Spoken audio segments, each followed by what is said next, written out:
This delicious mutton korma is made extra delicious with crushed fried onions, toasted spices, gorgeous marinated mutton, yogurt, and the spices and finished curry is enriched with cashew paste.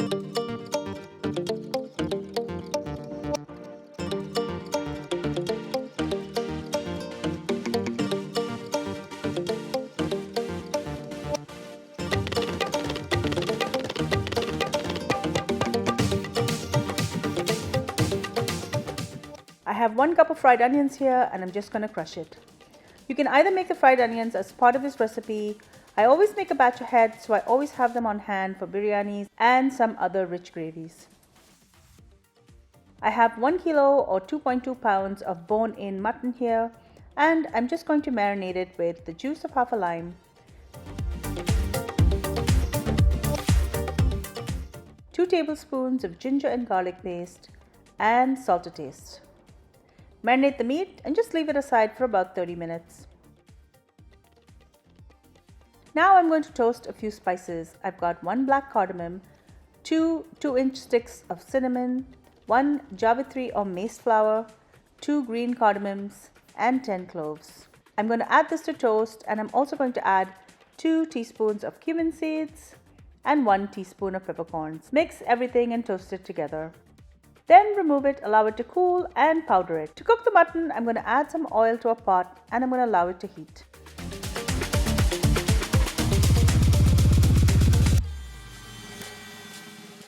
Next, I'm going to add some whole spices.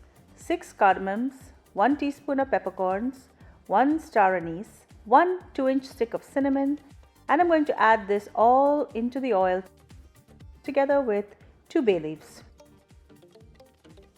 Add all the marinated mutton in. You may be wondering why I'm using a pot instead of my Instant Pot today.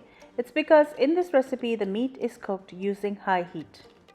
At some point you can transfer this to a pressure cooker for softer meat if you want to.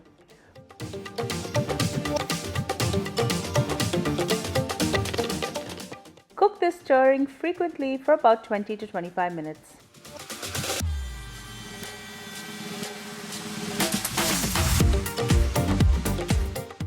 You will notice in between a thick stock coming out of the meat.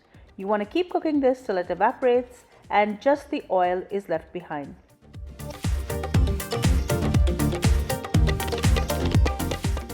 Next, I'm going to add 2 tablespoons of ghee.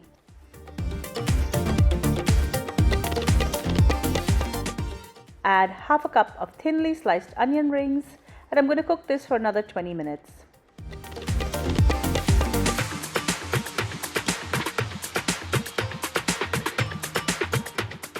Then I'm going to add in 2 teaspoons of ginger and garlic paste.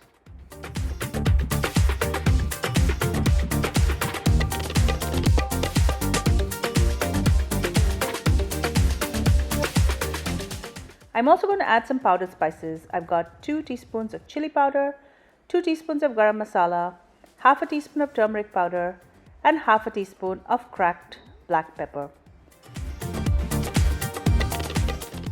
I'm going to add in all of this ground masala from the spices I roasted earlier too.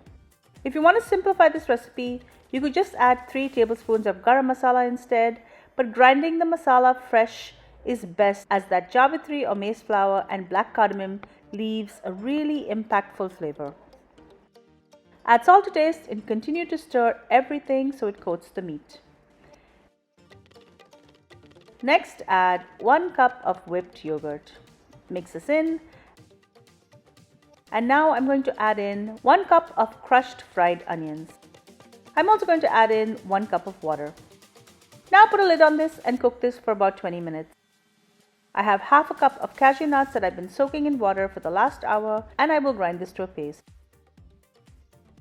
Taste in between and add salt to taste. I'm also going to add in 1 cup of water. If you wanted to pressure cook this, this would be a great time to transfer it and cook it for 10 minutes instead.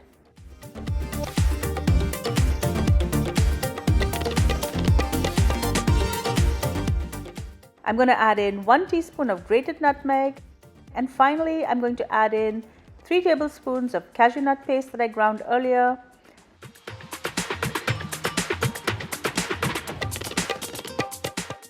Mix this in together and the mutton korma is ready to garnish with some coriander.